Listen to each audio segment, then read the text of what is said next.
Well, what I can say is that we know that the Russians jammed GPS, presumably to protect their own territory. I guess I couldn't talk specifically to if they're worried about Ukrainian drones, but in the war there are GPS dead zones in the battlefield.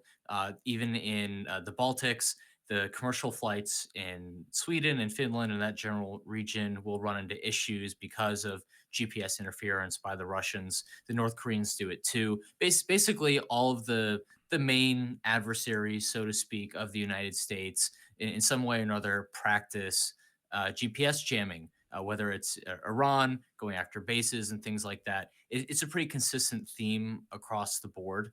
Um, in the report that we wrote and published recently, we basically outline all the different ways that China, Russia, Iran, and North Korea have built a layer of redundancy to GPS because they know that the United States and a lot of our Western allies are kind of uniquely vulnerable right now. We rely a lot on the satellite signals, satellite GPS, but in their own countries, they've been using some older technologies, some Cold War era technologies, and then newer terrestrial technologies to make sure that they're not vulnerable to the same kind of attacks that we are. And so what we've been talking about basically